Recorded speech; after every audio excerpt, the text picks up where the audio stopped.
Theologians and Camaros discussing theology.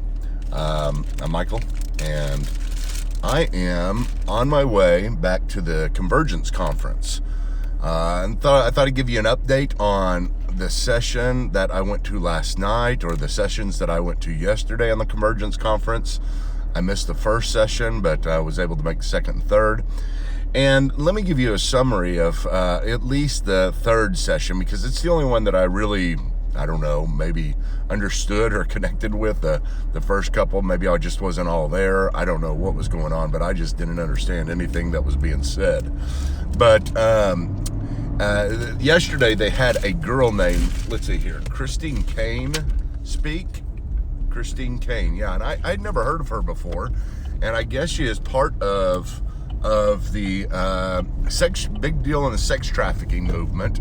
She is a woman speaker, maybe to, people who are hurt, damaged emotionally. She's written probably about 20 books, it looks like.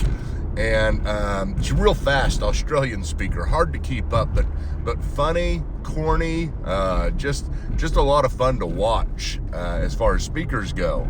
She spoke on, she didn't really speak on the charismatic issue. I mean, I didn't really see this connected to the charismatic issue, but maybe it was connected to the healing issue that is the theme of the conference. The theme of the conference is healing, and so she spoke yesterday all day about emotional healing. And I really connected with the last one because it was about, she took the passage in John where the guy is laying by the pool and waiting for the waters to stir, and Jesus comes up to him, and he has been paralyzed for 36 years, or an invalid for 36 years, and Jesus says to him, do you want to walk?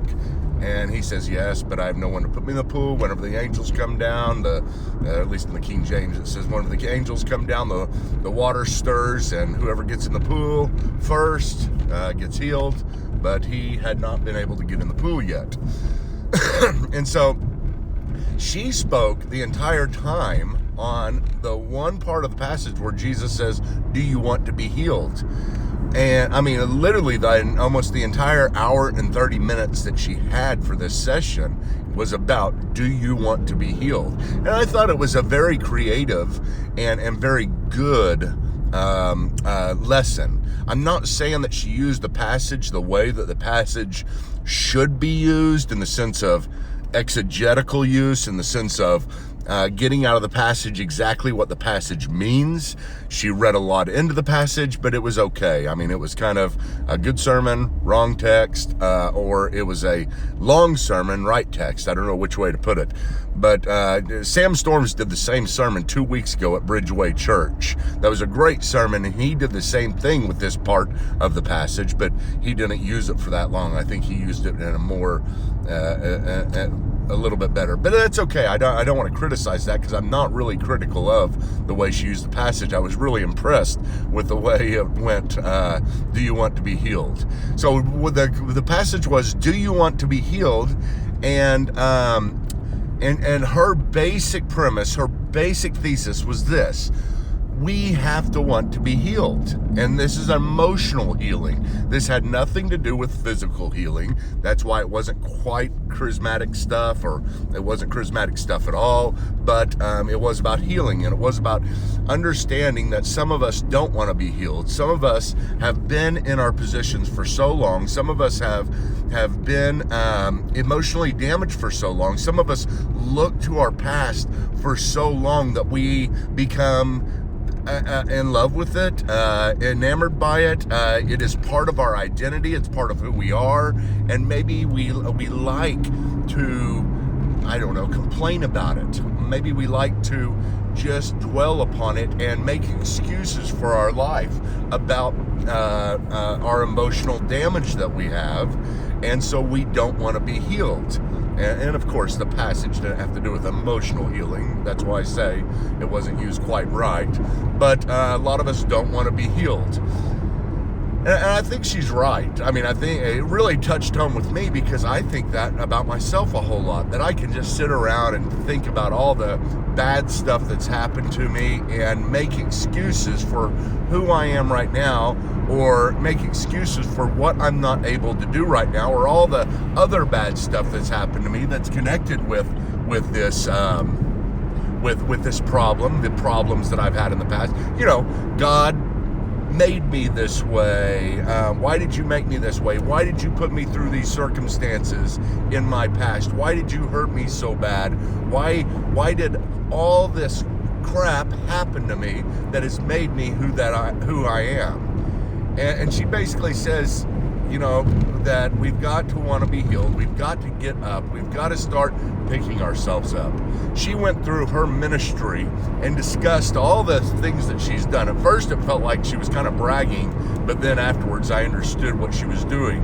But she explained all the stuff that God's been able to do with her, and her 100,000 people march that she's getting ready to do. And she said that I could not do any of that had I not wanted to be healed. And here's the basic thing. Here's what it came down to. God will use you to the degree that you want to be healed, but he will never love you any less if you don't want to be healed. There's a lot of us out there, there's a lot of you out there that don't want to be healed, and it doesn't make God love you any less. And I liked that. I thought that was a really good point.